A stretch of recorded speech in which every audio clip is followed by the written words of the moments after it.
बिस्मिल्लाहिर्रहमानिर्रहीम। मैं हूं सलमान आबिद। आज हम कौमी सियासत के अंदर जो एक बड़ी सियासी तकसीम पैदा हो गई है, इमरान खान बामुकाबला 13 जमातों पर मुश्तमिल हुकूमती इत्तेहाद, यानी इस वक्त सारी सियासी जमातों की अक्सरियत एक फ्रंट पे खड़ी है और दूसरी फ्रंट के ऊपर जो है इमरान खान अकेले खड़े। अब वो चाहे लोकल गवर्नमेंट के इलेक्शंस हो, बाई इलेक्शंस हो, जनरल इलेक्शंस हो, पार्लियामेंट के अंदर पॉलिटिक्स हो, पार्लियामेंट से बाहर पॉलिटिक्स हो, मुजामत की पॉलिटिक्स हो, मफामत की पॉलिटिक्स हो, अब ये दो तरह के जो आपको इस वक्त जाविये नजर आ रहे हैं, ये कौमी सियासत पे गालिब नजर आते हैं। बहुत से सियासी पंडितों का ख्याल है क्योंकि इमरान खान साहब सियासी तौर पे तन्हा हो गए हैं, इसलिए बालादस्ती जो है उसी 13-14 जमातों के इत्तेहाद को है, क्योंकि सारे सियासी फरीकैन ने इमरान खान के खिलाफ एक होकर इत्तेहाद कर लिया है। और हमने कल देखा कि किस तरीके से पीपल्स पार्टी ने भी पंजाब में विड्रॉ कर लिया बाई इलेक्शन में, और जो 20 नशिस्तों पे ज़िमनी इंतखाबात हो रहे हैं वहां सब के सब मुस्लिम लीग नून के उम्मीदवारों की हमायत का फैसला करके साबित कर दिया कि उन पर इस वक्त जो खौफ है वो इमरान खान का है। एक बात। अच्छा, बड़ी दिलचस्प सूरत हाल यह है कि इमरान खान इलेक्शन से निकलने के बाद, यानी इक्तदार से निकलने के बाद ख्याल यह था कि वो गैर फाल हो जाएंगे, गैर मकबूल हो जाएंगे और उनके पीछे अवाम नहीं लगेगी क्योंकि उन्होंने कुछ किया नहीं है। लेकिन हमने देखा कि ये एक अजीबो गरीब हमने हालात देखे कि वो इमरान खान जो इक्तदार से निकल के आए, निकाले गए या निकल कर आए, उन्होंने अपना नेशनल नैरेटिव इस अंदाज से बिल्ड किया कि उनको आज सबसे बड़ा पॉपुलर लीडर के तौर पे तस्लीम किया जा रहा है।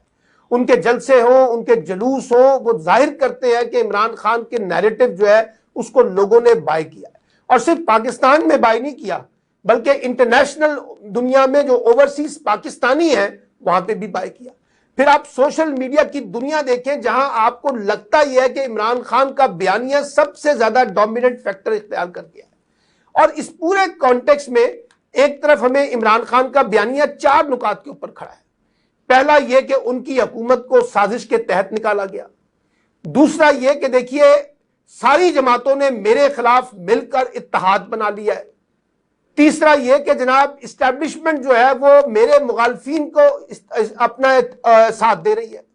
और चौथा यह कि ये जो करप्ट निजाम है इसके अंदर जिस तरीके से करप्ट लोगों को ऊपर लाया गया है, ये जाहिर करता है कि पाकिस्तान में करप्शन जो है और करप्ट लोगों को सियासी, समाजी और कानूनी तहफ्फुज हासिल है। और वो ये कह रहे हैं कि जनाब ये जो कुछ यहां पर हो रहा है, यानी 1-2 जगह पर उन्होंने इतराफ किया, उन्होंने कहा कि जनाब देखिए अगर हम एहतसाब में नाकाम हुए तो इसलिए कि जुडिशरी हमारे हाथ में नहीं थी, नैब हमारे हाथ में नहीं था। और उन्होंने कहा कि जनाब ये कोई न्यूट्रल नहीं होता, जो भी होते हैं, जो फैसले होते हैं हम उनके सामने करते हैं। तो इमरान खान का नैरेटिव जो है इस वक्त एक पॉपुलर पॉलिटिक्स के तौर पर खड़ा नजर आ रहा है। अलमिया यह है कि 13 जमातों के पास इस वक्त कोई नैरेटिव नहीं है। वो सिर्फ इमरान खान दुश्मनी की बुनियाद पे तो खड़े हैं, और जो सियासत, जमहूरियत, कानून की हुक्मरानी, वोट को इज्जत दो, पार्लियामान की बालादस्ती, आम आदमी की ताकत, ये सब के सब नारे जो है ना वो नदी में बह गए। क्योंकि ऐसी ऐसी मफादाती सियासत पिछले चंद महीनों में हमने देखी है इस 13 जमाती इत्तेहाद की। और वो जो कहते थे कि हम फौज की सियासत में मुदाखलत के खिलाफ हैं, एस्टेब्लिशमेंट की सियासत में मुदाखलत के खिलाफ हैं, हम आज के बाद इनसे कोई राब्ता नहीं करेंगे, उन्हीं की मर्जी से ये 13 जमाती इत्तेहाद जो है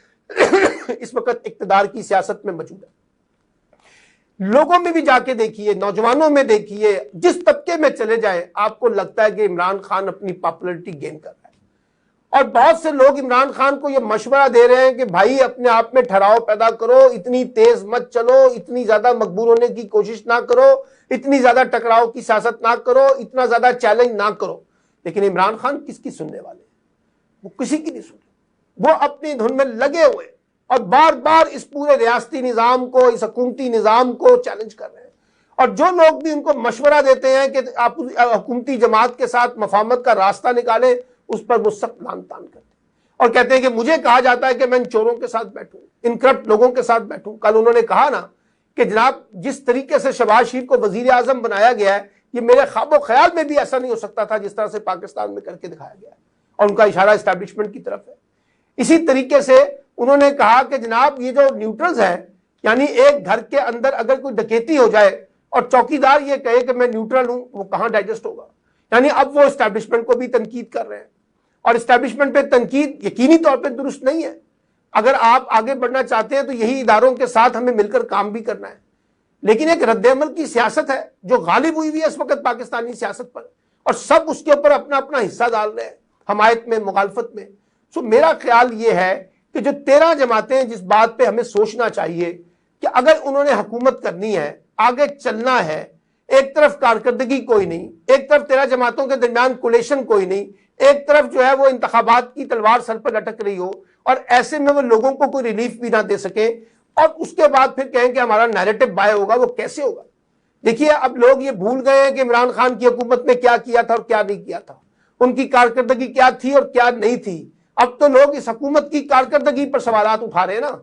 اب جو پیٹرول، ڈیزل، بجلی کی قیمتوں میں اضافہ ہو رہا ہے، لوگ اس کے اوپر واویلا مچا رہے ہیں نا۔ لوگ کہتے ہیں کہ اب آپ میجک کھیل دکھائیں شہباز شریف صاحب، اب آپ اپنی سپیڈ دکھائیں شہباز شریف صاحب، جو آپ ہمیں دعوے کیا کرتے تھے۔ زرداری صاحب آپ ہمیں بتائیں نا، حمزہ صاحب آپ ہمیں بتائیں نا پنجاب میں کیا کچھ ہو رہا ہے۔ یعنی اب سارا کا سارا جو معاملہ ہے، لوگ تو ان کو ڈسکس کر رہے ہیں جو اس وقت اقتدار کے اندر ہے، اور یہ ایک عمران خان کے لیے ایک ایڈیشنل ایڈوانٹیج ہو گیا۔ ایک طرف وہ لے کے چلے وہ کنسپائریسی تھیوری، رجیم چینج کی،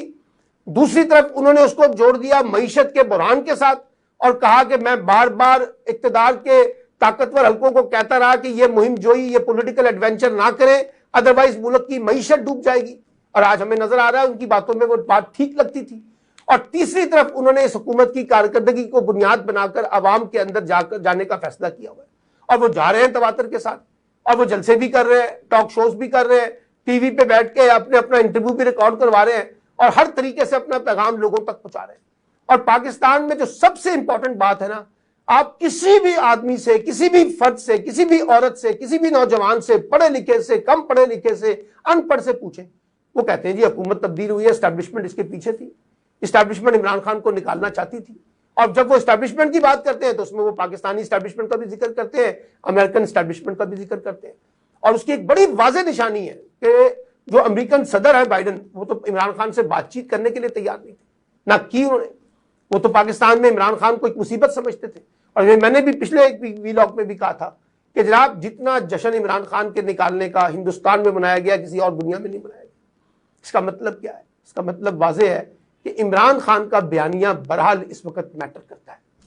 اور جب یہ بیانیہ میٹر کرتا ہے تو یہی اس وقت جسے کہتے ہیں نا تکلیف بھی ہے، ڈر بھی ہے اور خوف بھی ہے پاکستان کی عمران خان مخالف سیاستدانوں میں بھی، پاکستان کے میڈیا میں جو عمران خان کی مخالفت میں پیش ہیں، اور پاکستان کی اسٹیبلشمنٹ میں بھی وہ طبقہ جو عمران خان کو ایک مشکل جسے ایک صورتحال سے دوچار کرنا چاہتا تھا، لیکن لگتا یہ ہے کہ وہ خود بھی کسی نئی مشکل کا شکار ہو گئے۔ تو ایسے میں بنیادی بات جس پہ میں ختم کرتا ہوں کہ عمران خان کا بیانیہ بہرحال بدستور تیزی سے آگے بڑھ رہا ہے، اور اس 13 جماعتی اتحاد کا جو بیانیہ تھا، بلکہ تھا ہی کچھ نہیں، وہ بڑی تیزی سے غیر مقبولیت کی طرف بڑھ رہا ہے، اور یہی اس وقت اس 13 جماعتی اتحاد کا سب سے بڑا المیہ بھی ہے۔